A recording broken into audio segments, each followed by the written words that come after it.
Hello and welcome to episode 3 of Empower Your Menopause with myself, Coach James, and my colleague at Fabulous Beyond 40, Coach Julie. So, episode 1, we talked a little bit about ourselves, we talked about definitions of menopause and kind of what the symptoms are and things like that. Episode 2, we went into talking about health coaching. Julie and I are health coaches. How can health coaches help women in menopause, during the menopause transition, whether that be perimenopause, menopause itself, or post-menopause? Today we want to talk about a subject that is probably close to both of our hearts somewhat, maybe because we indulge a little bit ourselves at times. I know Julie and I both had courses on this before we started working together, so we're going to talk today about self-sabotage, which is a massive issue for many of us when it comes to our health and fitness journeys, but maybe sometimes even more so for women who are going through the menopause transition. So, Julie, I wonder if you just want to kick us off on this one and just tell us a little bit about how you understand self-sabotage, what it means, and how it does affect women in the menopause transition. Sure. This is a topic near and dear to my heart because it's something I struggled with for a lot of my life as well. And when we decided for this topic for the episode, I went online because I was curious about, is there an official definition somewhere? And we all have our idea of what self-sabotage might be. And Psychology Today has a definition that says behavior is said to be self sabotaging when it creates problems and interferes with long standing goals. So, what does that mean? I like to simplify things. My definition is self sabotage is when our actions don't match our intentions. And a lot of times we say, I want to be healthier, or I want to lose weight, or I want to get more fit. And then the things we do don't actually help us get there. We still go out for Taco Tuesday and we still have, happy hour on Friday, and sometimes we tend to overindulge because for it's not out of malice or some kind of defect. I find self-sabotage happens as part of our subconscious mind's attempts to solve a problem. So we don't intentionally hurt ourselves, but if we learn, like when we were little and we fell down and scraped our knee and mom gave us a cookie, that didn't have to happen too many times before we learned that cookies make us feel better. And a lot of those beliefs and behaviors are ingrained in our subconscious mind so deeply that we don't know they're there. And there are also physiological reasons for this we can talk about, but I find that that initial reaction to something difficult or uncomfortable that happens in our lives when we're on this great trajectory toward our goals and then something gets in the way, those are the things that come up first. Those are the go-to behaviors and responses that we have because that's what we know. That's what we're conditioned to Yeah. do. I suppose it's a way of keeping us safe at times as well, isn't it? The fact that Yeah. if we don't try to do something or we don't attempt to do something, it can often be a really easy way of not having to face something that might be challenging for whatever reason it may be. I wonder if you could tell us a little bit about how you think it shows up, particularly in this age group, then the age group that we speak to, 40 plus women potentially starting to be challenged by hormonal issues, etc. Yeah, it's especially this this time of life. It's, I won't say fun, but it's interesting because we start to crave things that are the opposite of what our bodies need. Our hormonal fluctuations are real. They cause a physiological response in our brains and throughout our bodies. And a lot of what we do is we crave things that we think, oh, I can't. We tell ourselves, I can't have that. I shouldn't have that. We're so used to restricting ourselves that when these natural feelings come up, um, we we it's easier to get in our own way, especially when those cravings are so strong from a hormonal perspective, because that is a very real thing. And because we tend to store fat differently, especially preferentially around the belly. If we're in a hot period of high stress, we don't make the best decisions for ourselves. And most women in menopause, I know everybody's stressed these days. We wear that like a badge of honor, but especially in menopause because we have all these changes happening to our bodies that we might not realize. We have all of these other things going on in our lives that are burdening us and adding to our to-do list and to our responsibilities. And so when we want to feel better, what's more natural to reach for than things that we found comforting throughout our lives? Yeah. Yeah. So how does it show up then? I know that when I did my course, I was talking about things like procrastination, perfectionism. How do you Hmm. find it actually shows up? Procrastination is personally my number one. I'm the archetypical person who, if I feel that something's going to challenge me, I will find anything to do to put it off. Suddenly stacking the dishwasher, my most hated task at home, becomes my favourite task because why would I not want to stack the dishwasher, right? All of a sudden, when it's something that I normally don't enjoy doing at all. Yeah. Well, and when we're in this period of life and we're finding ourselves with a lot of brain fog, and not feeling super energized, it's easy to engage in what our coach likes to call is productive procrastination. So that is a big one. And I think there's some interesting things that I think drive it. The thing I find it shows up with the most is stuffing down emotions with food or wine or whatever your beverage of choice might be in this stage of life. Wine nights with the girls and chocolate and late night snacking episodes. I have worked with a number of clients who have felt a lot of shame around that. So they hide things. So that instead of procrastination and hiding, I think are kind of similar. Like we just shove these things away. We don't want anybody to know about the things that we're afraid of or the things that we're doing. So we avoid avoidance, procrastination. I think that all kind of falls into the same bucket. Um, the Probably the biggest one, and I see a lot of fear, um, hesitation to do hesitation to do things that we know will help us feel better. There's sometimes a feeling of unworthiness because we're not used to taking care of ourselves first. But procrastination probably would be the number one. Procrastination and avoidance. Social media, we get really involved in social media. Suddenly we want to call our parents or our friends and, do all of those tasks instead of facing what we really need to do to be facing. Yeah.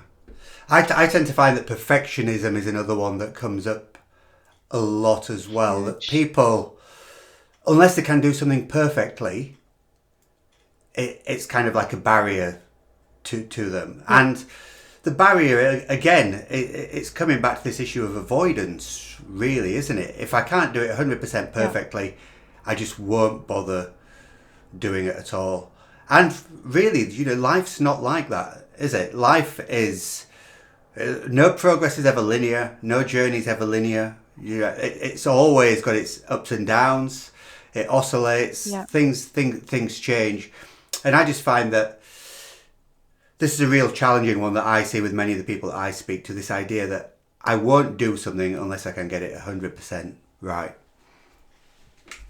And there's also a lot of I hear a lot of overwhelm with people, but they find that they can't say no to things. Like by saying yes to other people, by saying yes to other projects that feel worthy, like they're doing something good, it's focusing externally. And again, I mean, we can all come back to the same avoidance and procrastination, and we're trying to soothe feelings that we're not allowing ourselves to feel is Yeah, what it boils down to in my mind, because we aren't taught to feel, don't be a good girl, don't cry, don't let them get you down. And sometimes we end up treating ourselves with toxic positivity, or our friends and family do yeah, unknowingly, that just yeah. aggravates us further. Yeah. Soldiering on, it always amazes me when I see somebody who's already got Yeah. a hugely full schedule with a ton of things to do. You know, they've got the kids and they've got work and they've got the partners and everything else. And then suddenly the PTA comes calling, or the, like Saturday soccer run, or whatever it may be, ferrying kids around, taxiing other people's kids around, whatever.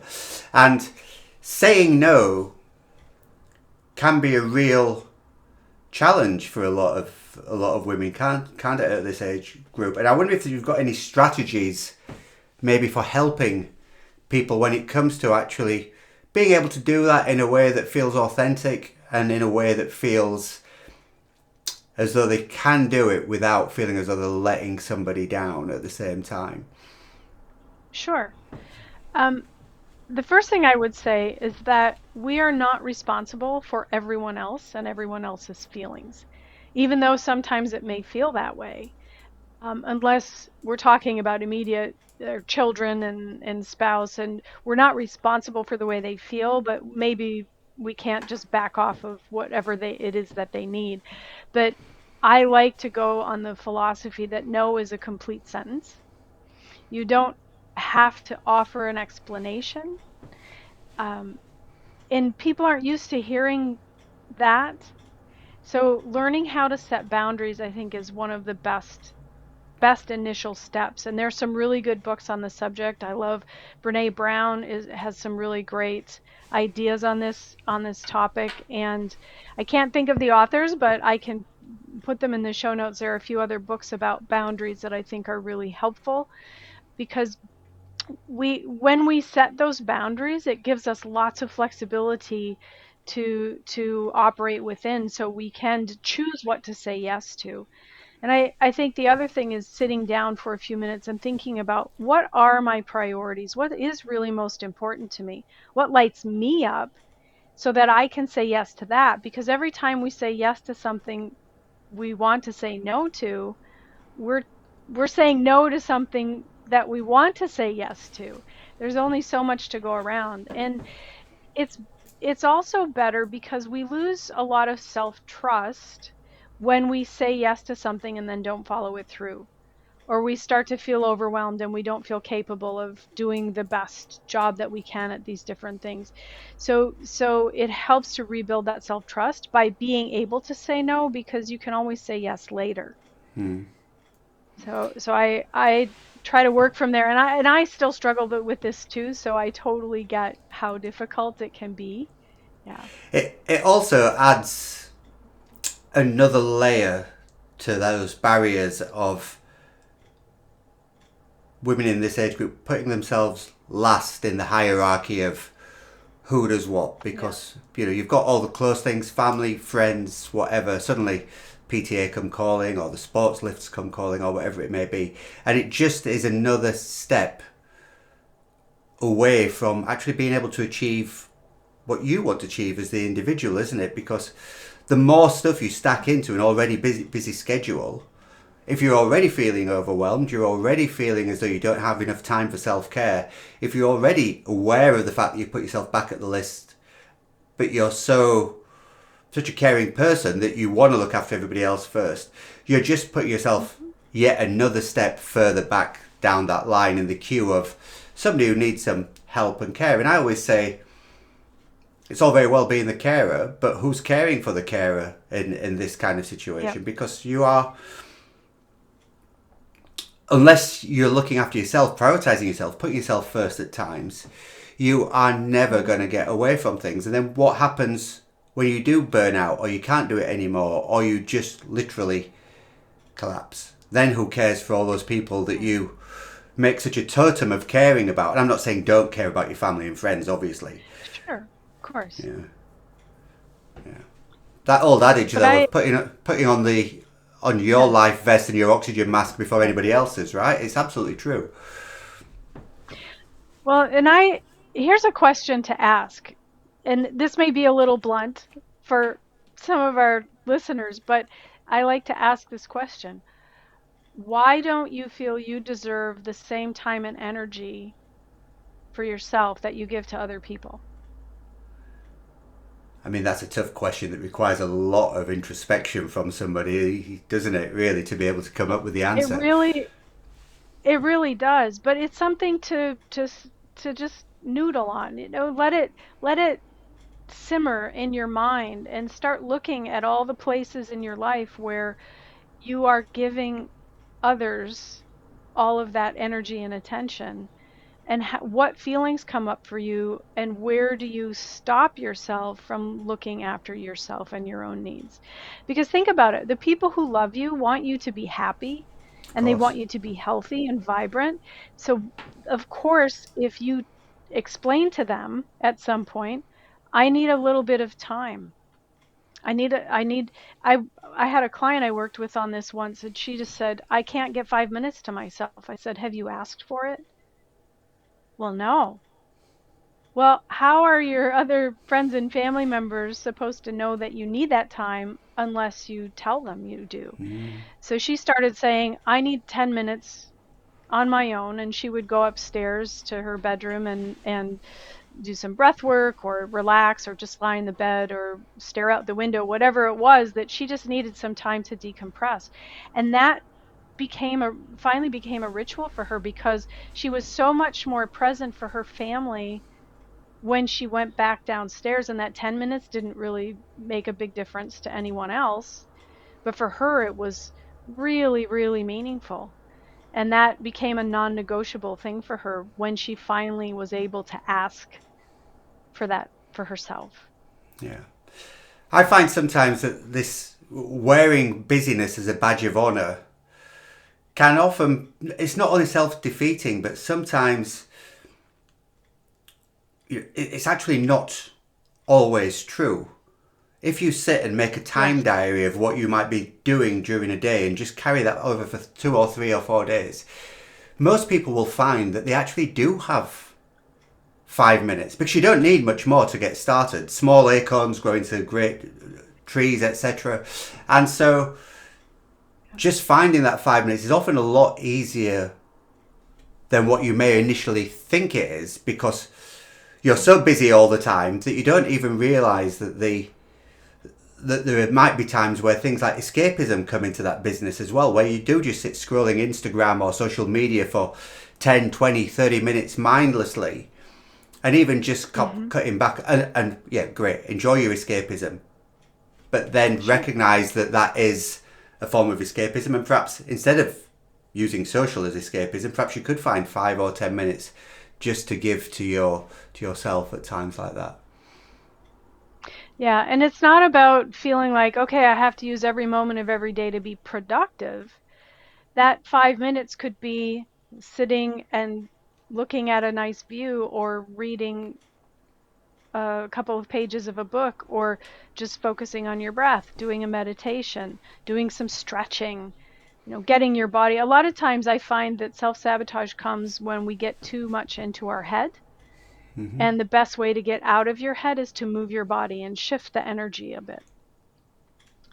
Yeah, and sometimes the best thing to do is just do something.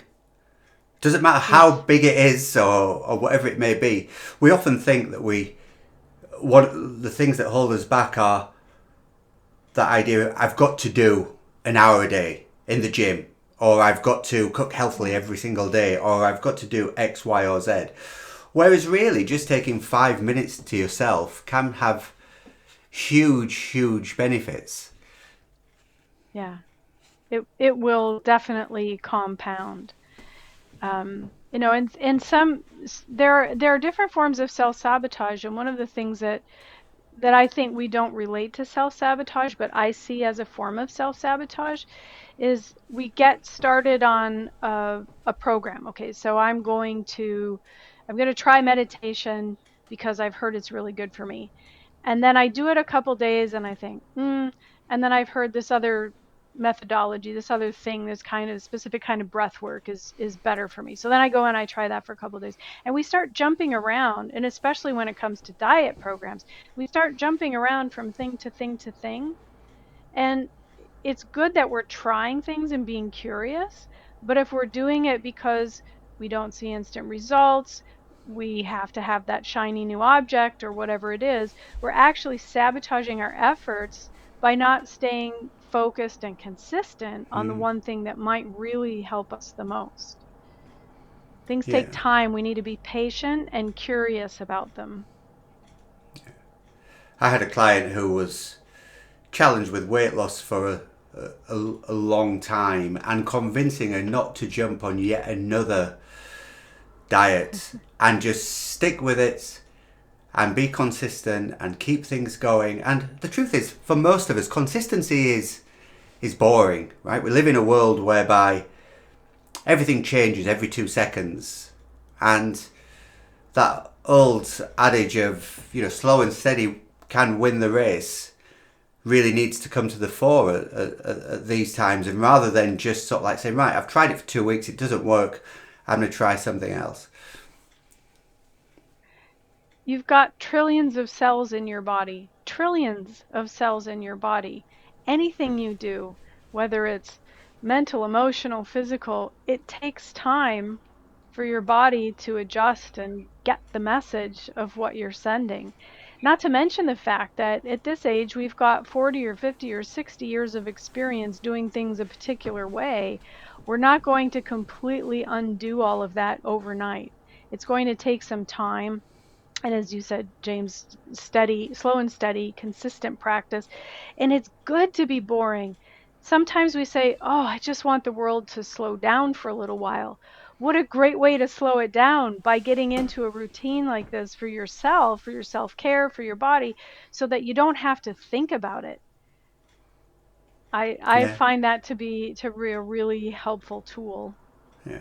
to Okay, just try to remember that. yeah. So we've talked a lot about what self sabotage is, how it shows up. Let's get practical. What are the kind of steps that somebody can take to break out of this kind of routine? One of my favorite things to do, well, first of all, is ask that question I asked earlier. But here's an easier question, and we learned these, and it's called two crazy questions. So I like to say, what is we there's something we want to change. Let's go to weight loss, because that's really common with our clients. I want to lose weight, but I keep sabotaging myself. What's bad about losing weight? What would be bad about losing weight? It could be, oh well, I don't see myself as a thin person, or I don't see myself as a fit person, or I'd have to buy new clothes, or I would have to give up my Friday night happy hour, or whatever we think may be the bad thing about that. And then what's good about not changing? And that might be, well, I can stay where I'm comfortable. I can keep doing the things that I know. I don't have to think about doing something different that I might have to learn how to do. And a lot of times we can see some underlying themes between those two questions that can be very eye-opening. I find that to be a really good starting point, because we don't, until we're aware of what's going on in our mind, or until we're aware of the actual behaviors that we're exhibiting, we it's pretty hard to change them. Yeah. So that's an awareness exercise, really, isn't it? Trying to get people more in tune with how they're actually feeling about the possibility of change in the first place. Yeah, exactly. Yeah. And then developing your self-trust, you're taking smaller steps. We don't, as James said, we don't have to take this massive action. We just have to do something. So what's the tiniest thing? How can you break something down into a step that's so small that there's no way you can't do it? When you find out what that is, then do that. Hmm. And it may not feel like anything, but when you start doing that over and over again, that will compound and grow it at such a rate. I think it helps you grow faster. It helps you change faster than trying to attack something from this massive place, right? Make these massive changes, and then we end up getting discouraged and giving up. Yeah.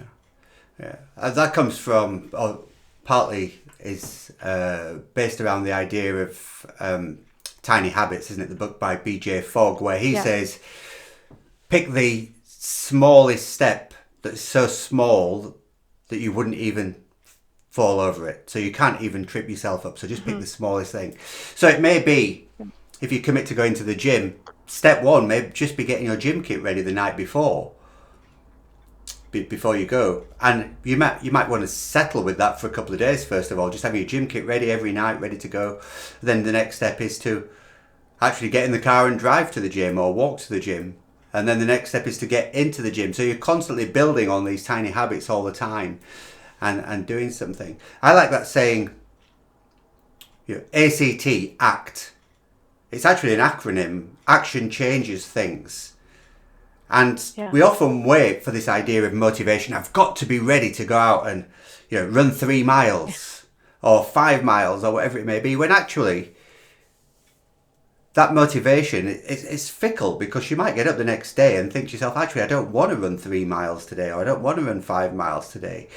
And so just picking a really small step and saying, right, I'm just going to walk 100 yards to the end of the road, or 200 yards to the end of the road, or I'm going to run a quarter mile. Do something that you know that you can achieve, because as soon as you do achieve it and you celebrate that achievement, then that gives you the spur to then build on that and make it bigger and bigger and bigger each time you want to try and enhance that change. Yep. And something else I find helps a lot is reframing. Instead of I have to do this, I need to do this. How about I get to do this? I'm looking forward to having this experience. Even if you're not, you can tell yourself that. And it really changes the energy of your thoughts, and it changes your view of the thing that you want to do when you get to do it. I mean, instead of saying, "Oh, I have to work out today," I get to work out today, right?